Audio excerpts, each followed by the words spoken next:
Olá, você está assistindo Mãe aos 40 por Kelly Terto, que sou eu. Como eu falei no vídeo anterior, na série que a gente está fazendo em relação aos exames mais importantes durante a gestação, nesse vídeo eu vou mostrar para vocês o último ultrassom que eu fiz da Helena. O anterior que eu fiz, o percentil da Helena tinha dado de 95.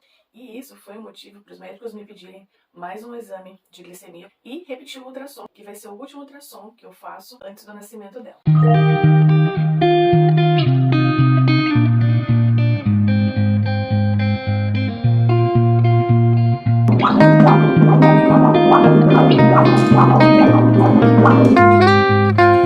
Repetimos então o exame de ultrassom, dessa vez diferente do anterior, que havia dado 95 de percentil, dessa vez já deu normal. Tá grande ainda, mas ela tá na média.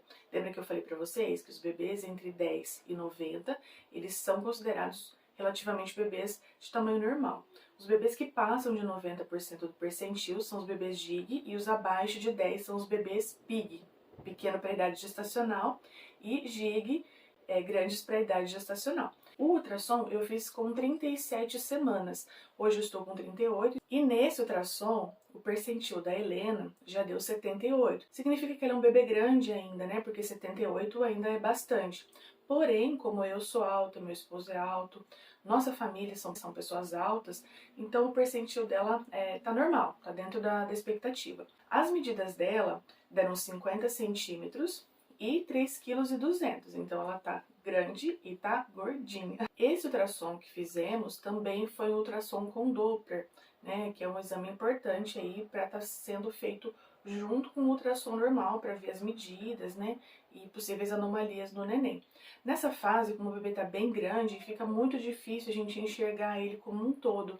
Então, no ultrassom, a gente só conseguiu ver pedacinhos do corpo da Helena, porque não cabe mais inteira no monitor. Então já fica mais difícil de você conseguir aquelas imagens, aquelas fotos que a gente costuma fazer dos ultrassons para poder mostrar o rostinho do neném, ou a mãozinha, ou o pezinho. Então, como ela já está bem grande, não tem como a gente fazer essas imagens. Como eu completei 38 semanas, eu fui orientada pelo médico a ir na maternidade, que é o hospital onde a Helena vai nascer, e eu estive lá. E eles me colocaram para fazer de novo, né, aquele exame de cardiotoco, onde você vê os batimentos cardíacos do neném.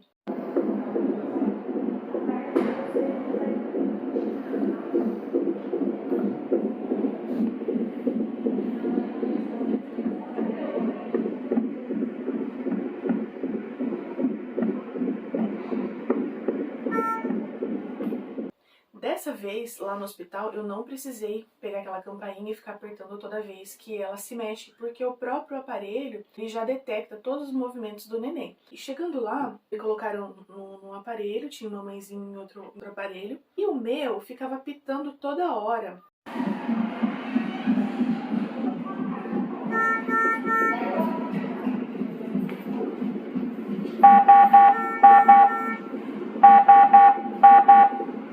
E o da mãezinha que tava do lado, não.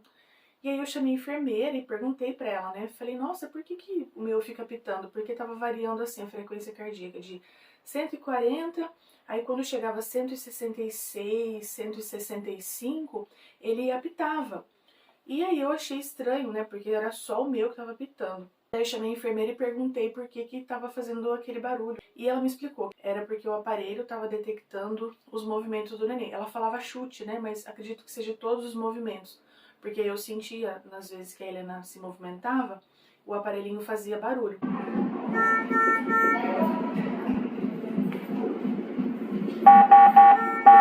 Então, fiquei mais tranquila. E aí, pra minha surpresa, como a Helena é uma criança, um bebê que mexe muito, quando a gente terminou o exame de cardiotoco, passei na médica, né, falou pra mim que a gente precisaria repetir o cardiotoco. Eu fiquei preocupada, né, já passei por uma perda neonatal, um bebê cardiopata. Então, se você faz um exame do coração do seu neném, você já fica preocupada, seu coração começa a bater mais forte. E a médica disse que o cardiotoco da Helena, ele estava muito regular no começo e depois ele ficou bonito no final. Então, a enfermeira até me falou assim, não, mas tá bonito, tá lindo o seu cardiotoco, né? Mas se a médica mandou repetir, vamos repetir. Ela perguntou que horário eu tinha comido, porque isso também influencia bastante nos movimentos do neném. Então, se você fica muitas horas sem comer, a chance do neném se mexer menos é muito grande. Então, se você está bem alimentada, se você acabou de se alimentar e vai fazer o exame de cardiotoco, o neném tem grandes chances de se movimentar de forma natural e o exame dá tudo certo. O horário que eu fiz o ultrassom foi no período da tarde. Acredito que tenha sido entre 3, 4 horas, ou até um pouco mais. Então já fazia um tempo que eu tinha almoçado, mas o motivo pelo qual ela pediu para repetir era porque estava dando muito regular a frequência cardíaca dela no começo e no final tinha ficado irregular. E dessa vez ela pediu para colocar um soro. O soro é um soro com glicose, como se você estivesse alimentando o neném para ele poder ficar esperto. E aí fiquei preocupada, né? Fiquei tensa ali naquele momento. Repetimos o cardiotoco e dessa vez pegou todos os movimentos ali da Helena, desde o começo até o final, ela se mexeu bastante. Até precisei segurar o botãozinho lá, é um aparelhinho redondinho, né? Que é esse que vai fazer ouvir o coração do neném. Aí ele coloca assim, põe um cintinho aqui segurando. E conforme o neném vai mexendo, se ele mexe muito, esse cintinho pode escorregar da barriga. Então, a enfermeira pede para você dar uma seguradinha assim para ele permanecer no lugar aonde está pegando o batimento cardíaco e não se perder. Ah, outro detalhe. Pode ter sido também que no começo eu gravei imagens ali do aparelho. Não pode até ter sido isso, interferência do celular, que foi o que a enfermeira me disse. E o aparelho deles, nós mudamos de aparelho porque nas outras mães também estava dando o mesmo problema.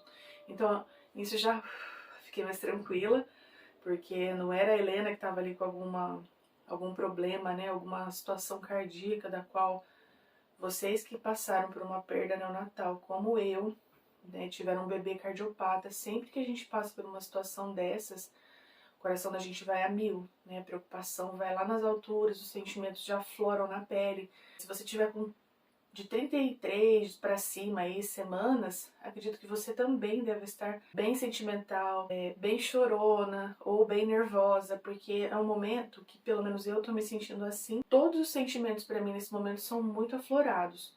Ou eu fico com muita raiva, ou normalmente o que é que tá acontecendo com mais frequência, eu fico muito chorona.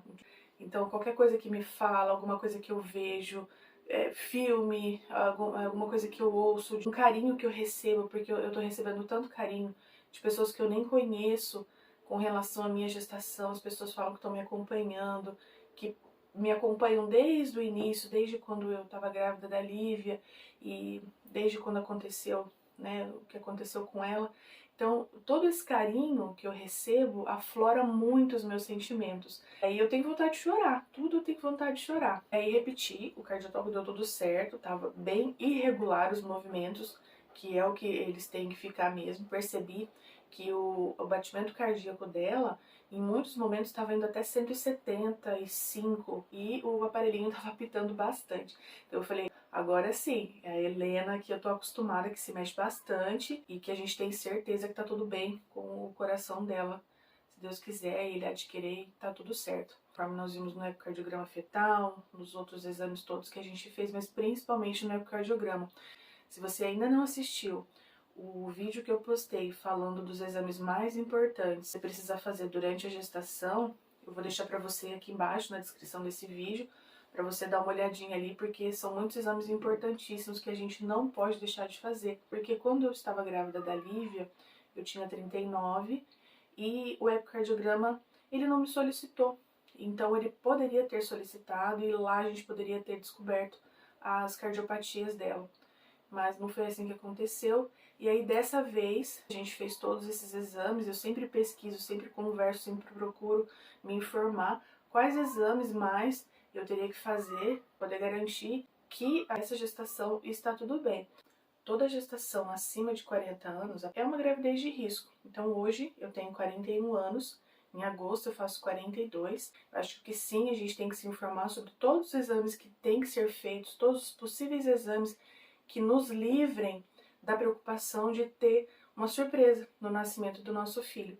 Então, para você que tem qualquer idade, sempre pesquise os exames que você precisa fazer e os exames que você possivelmente possa fazer, mesmo que o seu médico fale assim, não é necessário.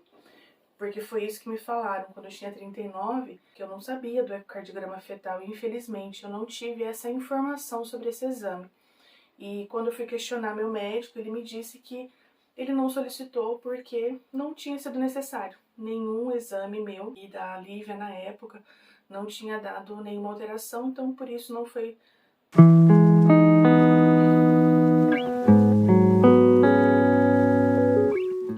Então por isso ele não pediu o ecocardiograma fetal. Então não deixe acontecer isso com você. Se informe, pesquise, veja todos os vídeos, assista. Eu tenho essa playlist que eu fiz dos exames mais importantes que tem que ser feitos durante a gestação. Então assista, pesquise mais, se informe, converse com o seu médico. Peça para ele te garantir que você está fora de qualquer risco do seu bebê nascer com qualquer tipo de problema. Alguns problemas, gente, são inevitáveis, a gente sabe. Ainda mais, né, no meu caso, que eu tenho mais de 40, tenho 41, talvez o meu risco de ter qualquer problema seja maior do que o seu hoje. Porém, se a gente pode evitar, se tem alguma coisa a ser feita, por que não fazer, né? Então, vamos nos informar para que a gente possa evitar esse tipo de situação de perda neonatal, que não é fácil. Então, gente, é isso. Dá uma olhadinha lá nos outros vídeos que eu deixei para vocês sobre os exames mais importantes. Se cuidem e fiquem com Deus. Deixe seu like, comentem aqui, se inscrevam no canal para que esse vídeo possa chegar a mais outras mamães, ou futuras mamães, ou tentantes, que ele possa se expandir e se espalhar para um número grande de pessoas e juntas a gente consiga evitar alguns problemas que podem ser evitados durante a gestação. Então, um beijo grande para vocês, fiquem com Deus. E vamos agora de barriguinha? Vamos lá, que tá quase acabando. 38 semanas, daqui a pouco é 39, daqui a pouco a Helena nasce e a gente vai acabar a sessão de barriguinhas. Barriga de 38 semanas. Vamos ver.